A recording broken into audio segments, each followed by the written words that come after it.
Apie priklausomybės pakalbėkime. Kalbam. Ar tu geri kavą? Geriau. Ar rūkai?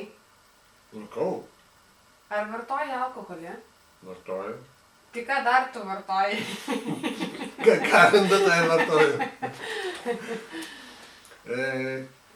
Kaip pasakė antikos vienas iš šviesuolių ir gydytojas ir filosofas Avesta, pasaulyje nėra kenksmingų dalykų. Pasaulyje yra kenksmingi kiekiai. Ir su tom niekas nesiginčia. Visi tai priima, supranta ir palinksi galvom, kaip aš dabar. Klausimas, ar rūkai? Taip, rūkau. Kai pavaišina gerų cigarų kompanijoje, kai yra bendravimas, kai yra atsipalaidavimas, kai yra, kaip vadina dabar, čilinimas, taip? Taip. Taip, mėgaujuosi, rūkau gerą cigarą. Bet čia kaip būtų ne tas cigaretės, kurias dabar daugumą traukia. Taip pat, bandžiau ir kanapę porą kartų. Žinau, kas tai yra, žinau, kokių savybių jinai turi ir žinau, ką jinai gali. O jinai gali labai daug. Gali tai, ko negali dabartinės medicinos, nei intervencijos, nei vaistai, kurie labai brangus. Labai brangus vaistai, kai kurie padaro, bet jie ant tiek brangus, kad žmonės tiek neuždirba, paprasti žmonės.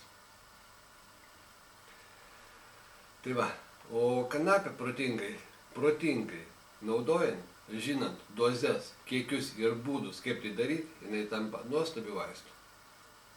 Bet atsiranda priklausomybė, jeigu nemoki ją naudotis. Taip pat kaip ir priklausomybė gali atsirasti ir nuo alkoholio, jeigu nemokėsi jo gerti. Taip pat priklausomybė gali atsirasti ir nuo rūkymo, jeigu nemokėsi rūkyti. Taip pat priklausomybė gali atsirasti ir nuo maisto, ir nuo sekso, ir nuo dar ko nors. Viską galime naudoti, bet kad tai nenaudotų tavęs, reikia daryti taip, o kad tas naudojimas tau duotų naudą. Ir fizinę, ir psichinę, ir dvasinę. Paskutinį mėnesį, kai pakilė čia žiemos metu labai stipriai virusiniai susirgimai, labai dažnai darbo metu netgi būna po keletą kartų. Išeina klientas, kuris atėjo čia snargliavęs ir sako, aš sergu, jau negaliu įsikapstyti iš ligos. Nesidedu aš tų kaukių, nes jos dar labiau kenksmingesnės yra, negu kad apsaugančios. Aš geriau po kliento paimsiu samagoninio bičių pikio užpiltinės, paskalausiu burnoj, išspjausiu, įkvėpsiu giliai, sulaikysiu minutę laiką. Ir visi virusai, kurie pateko į mane, bus sunaikinti. Štai taip. Kita, kad tas bičių pikio užpiltinė, jinai yra šlykštė, bet nėra labai veiksminga. Turiu žolelių užpiltinės įvairias, kurios yra skanesnės. Turiu uogų užpiltinės, kurios yra labai skanės. Bet turiu labai senai ir vartoju labai mažai. Ar padedi žmonėms turintiems priklausomybės? Taip. Priklausomybė yra vienas papildomas dar instinktas žmogui, nuo kurio jis priklausomas. Kaip kvėpavimas, kaip valgymas, kaip tuštinimas, kaip miegas. Tai yra vienas iš instinktų papildomų jau. Kai žmogus yra priklausomas nuo alkoholio, reiškia jis jau instinktyviai turi tai panaudoti.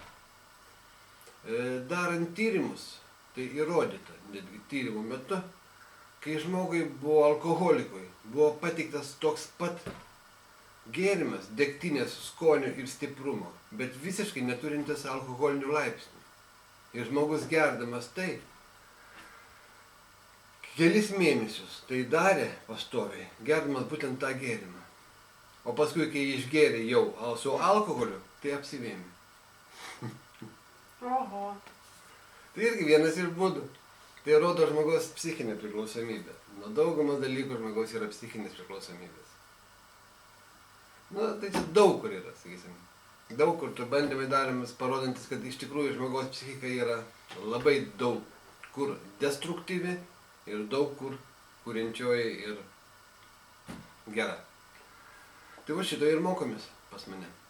po truputėlį, kiekvienas su savo problema ateina ir žaidžiam, mokomės. Kol kas tai buvo individualiai, bet dabar planuoju pradėti į grupinius užsiėmimus. Dėl to ir šitie įrašai daromi.